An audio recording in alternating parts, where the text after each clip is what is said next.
இந்த வீடியோவில் நம்ம இட்லி பொடி செய்வது எப்படின்றத பற்றி பார்க்க போகிறோம். இட்லி பொடி செய்வதற்கு ஒரு கடாய் எடுத்துக்கோங்க. முதல்ல நம்ம வந்து ஒரு அரை கப்பு கருப்பு எள் எடுத்துக்கலாம். அது நல்லா எடுத்துக்கோங்க. அது நல்லா வறுத்துக்குங்க. அது பொரிஞ்சு வரும், கொஞ்சம் சூடு ஏறிச்சுன்னா அந்த அளவுக்கு வறுத்துக்குங்க. அதை எடுத்து நம்ம ஒரு தட்டில் எடுத்து வச்சுக்கலாம்.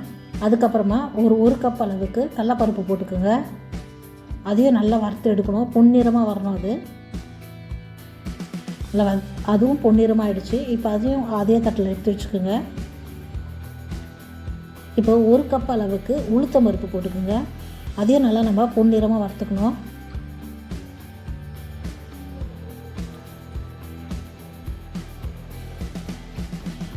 அதையும் அந்த தட்டில் எடுத்து வச்சுக்கோங்க. இப்போது அந்த கடாயில் ஒரு 20 போல் கருவேப்பிலை இலை நல்லா வதக்கிக்குங்க. அதை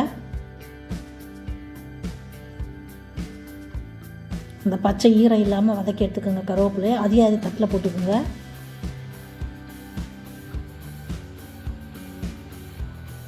இப்போது ஒரு ஸ்பூன் அளவுக்கு சீரகம் போட்டுக்குங்க. ஒரு ஸ்பூன் அளவுக்கு மிளகு போட்டுக்கலாம். போட்டு நல்லா அதையும் வறுத்து எடுத்துக்குங்க.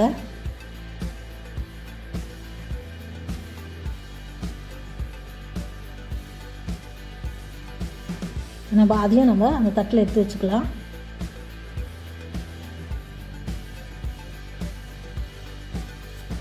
இப்போ வந்து ஒரு 10 போல் காஞ்ச மிளகாய் எடுத்துக்கலாம்.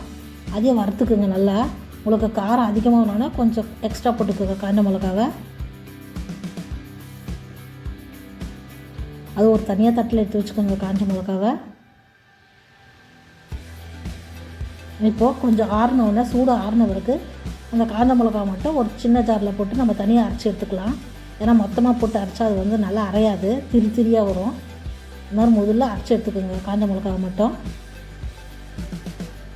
இப்போது நம்ம எல்லாமே வறுத்து வச்சுருந்த எல்லாத்தையும் ஒன்றா போட்டு ஒரு ஜாரில் போட்டுக்கோங்க. கடலைப்பருப்பு, உளுத்தம் பருப்பு, கருவேப்பிலை ஆறின பிறகு எடுத்து போட்டுட்டு கொஞ்சமாக தேவையான அளவு உப்பு போட்டுக்கோங்க. இப்போ நம்ம அரைச்சி வச்சிருந்த அந்த காஞ்ச மிளகாவையும் அதில் போட்டுக்கோங்க. ஒரு ஸ்பூன் அளவுக்கு பெருங்காயத்தூள் போட்டுக்கோங்க.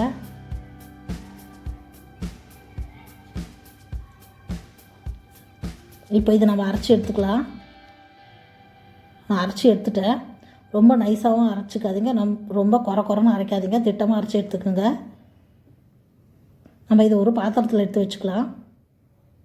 எப்போவுமே வந்து நமக்கு இட்லி தோசைக்கு குழம்பு இல்லைன்னா நம்ம திடீர்னு இந்த இட்லி பொடி யூஸ் பண்ணிக்கலாம். இட்லி பொடி ரெடி ஆகிடுச்சு. இந்த வீடியோ பிடிச்சிருந்தா லைக் பண்ணுங்கள், ஷேர் பண்ணுங்கள், சப்ஸ்கிரைப் பண்ணுங்கள், மறக்காமல் பெல் ஐக்கானை கிளிக் பண்ணுங்கள்.